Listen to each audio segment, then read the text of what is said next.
All right, so today we are going to unbox, I guess, the new Came 7800 3-axis gimbal stabilizer. Now, I got this earlier. I'm only getting to this now because all of these parts that have been changed, modified, upgraded, are now available for purchase. So when they sent this to me, it was still a little bit early, so I didn't want to talk about it too much because the people who would order it wouldn't get all of these changes. But now they told me that it's official. If you order on their website, this is going to be the unit that you're going to get. And there are some major changes here. So we're going to take a look at that right now. So first of all, you got a nice case for the 7800 now. This case is actually smaller than the case for the 8000. So it's a little bit shorter in height, a little bit smaller. But it's kind of the same material. It's kind of like a puffy little semi-hard case. I wouldn't travel with this. I wouldn't check it into the airline, but if you're just moving your gear around, throw it in the trunk of your car, it should be fine. But I wouldn't trust something like this to check into the airlines. But in any case, let's see what we got. We got a new stand. So the 7800 now comes with its own stand. You don't have to build one. You don't have to buy one. They're giving you a stand, and here are the parts right here. And this little flap folds over, keeps the gimbal in place. So I guess the first thing we want to do is unbox what's in here. You're going to get all the same stuff that you've seen in the other videos. Pretty much all the same stuff. They haven't changed the motors or the controller, the software. I mean, maybe it's been upgraded a little bit, but they're basically the same. It's pretty much just like firmware upgrades. So let's open this up.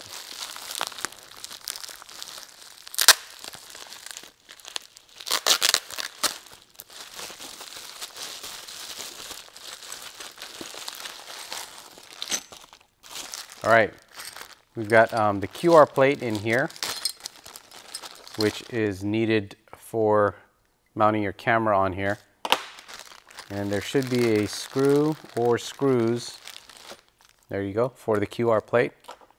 Now you're going to get a lot of extra stuff here, and a lot of this is going to be just spare parts. So you don't have to use every bit that's in here.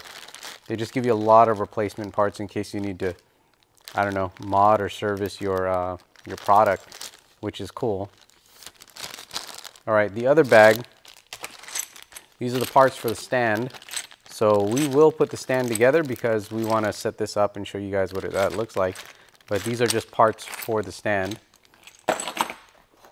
They've actually thrown in an extra joystick. I don't know if it's just for me, but it looks like they're just throwing it in because if you have problems with your joystick, you can now replace it, and you don't have to have them ship you something else. We've got the charger. This looks like the battery in here.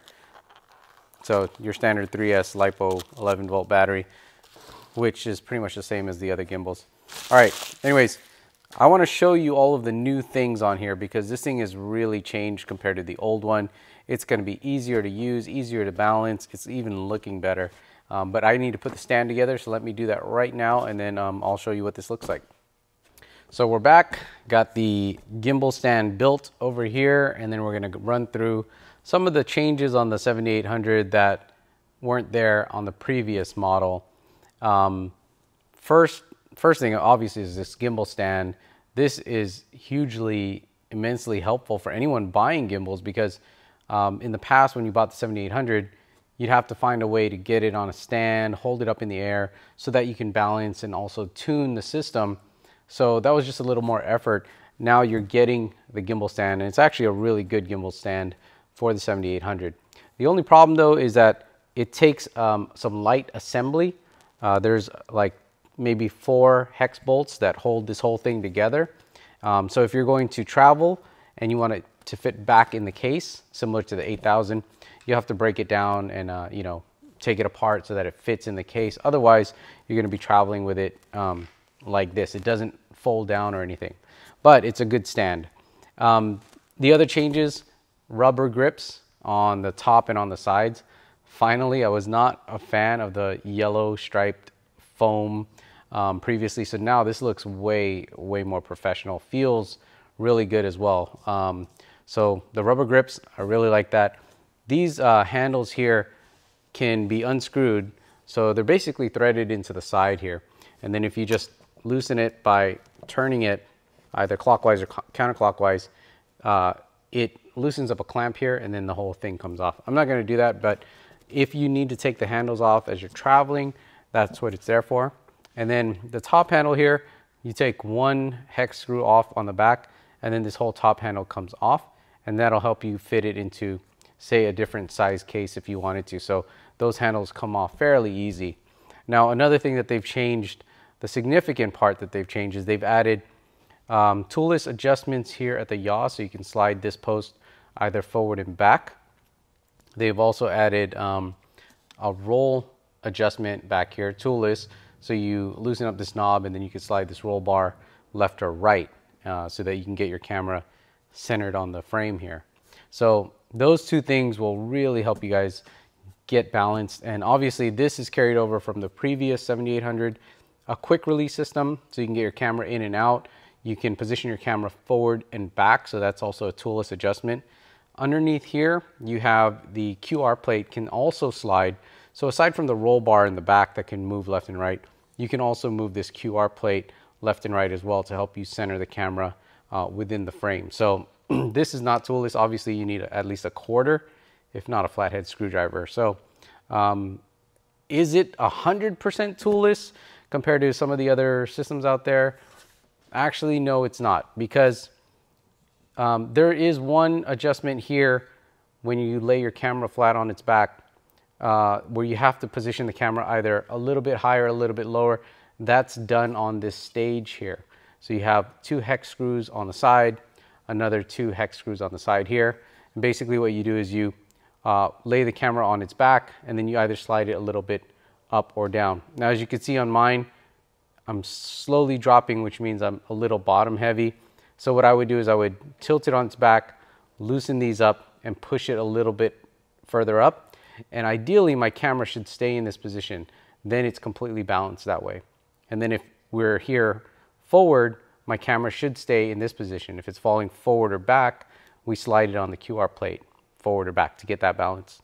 And then your roll, if your camera is going this way or if it's going this way, you would adjust your roll bar left or right. Optionally, you could do that on the QR plate here as well.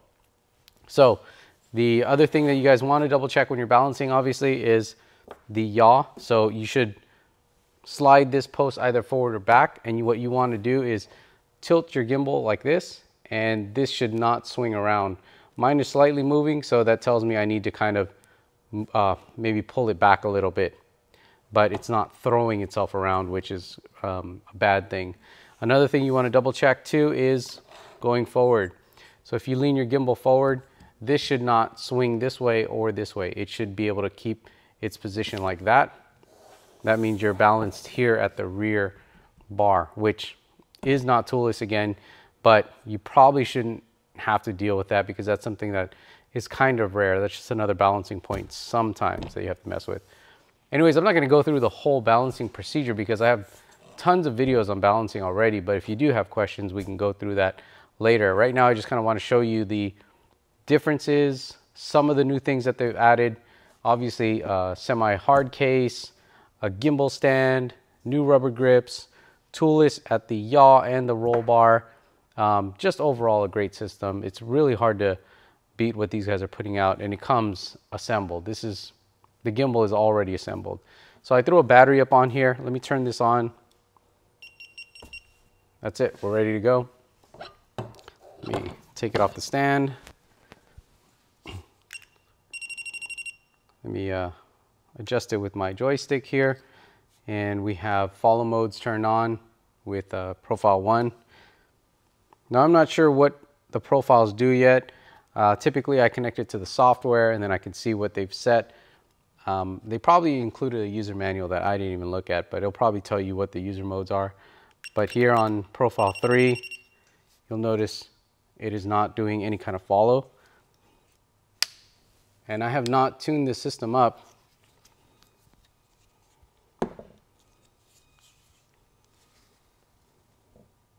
And it's holding the camera very stable. So they've done a good job on the profile for at least this camera right here, this 5D.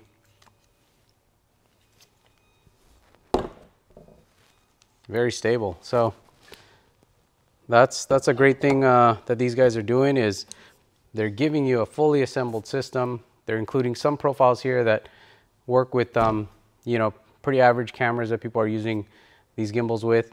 They've upgraded the handles and some of the toolless stuff. They're just getting better and better. Obviously the case and the gimbal stand. So a lot of stuff that they're adding.